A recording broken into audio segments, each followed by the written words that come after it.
ہمیں دل و جان سے پیارا ہے۔ ماں تیری عظمت کو سلام۔ سارے رشتے پیدا ہونے کے بعد بنتے ہیں، مگر اس زمین پر واحد ایک ایسا رشتہ ہے جو ہمارے پیدا ہونے سے 9 ماہ پہلے بن جاتا ہے۔ وہ بس وہی کاتی ہے جس سے ہمیں نقصان نہ ہو۔ وہ بڑے سے بڑے درد میں بھی عذاب بھگت لیتی ہے، مگر درد مارنے کی دوا نہیں کاتی کہ کہیں وہ دوا ہم کو مار نہ دے۔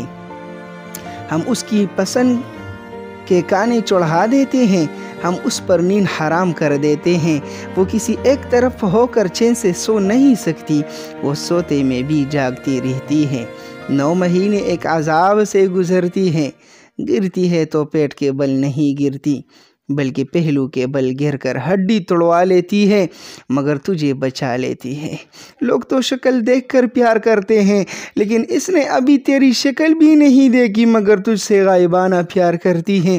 لوگ تصویر مانگ کر سلیکٹ کرتے ہیں، مگر اس نے تیری تصویر دیکھے بغیر تجھے اپنا منتخب کر لیا ہے۔ دنیا کا کوئی رشتہ اس خلوص کی مثال پیش نہیں کر سکتا۔ خدا کو اس پر اتنا اعتبار ہے کہ اس کو اپنی محبت کا پیمانہ بنا لیا۔ جنتی ہے تو قیامت سے گزر کر جنتی ہے، اور جننے کے بعد جب ہوش آتا ہے تو سب سے پہلا سوال تیری خیریت کا ہی پوچھ لیتی ہے۔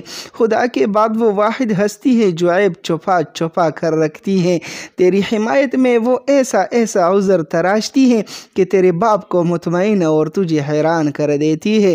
باپ کانا بند کر دے تو وہ اپنے حصے کا کھلا دیتی ہے، اور جب باپ گھر سے نکال دے تو وہ دروازہ چوری سے کھول دیتی ہے۔ خدا کے سوا کوئی تیرا اتنا خیال نہیں رکھتا جتنا ماں رکھتی ہے، اور اسی لیے تو خدا نے بھی جنت اٹھا کر اس ماں کے قدموں میں رکھ دی ہے۔ جن کی مائیں زندہ ہے اللہ کریم ان کو صحت والی لمبی زندگی عطا فرمائے، اور جن کی فوت ہو چکے ہیں اللہ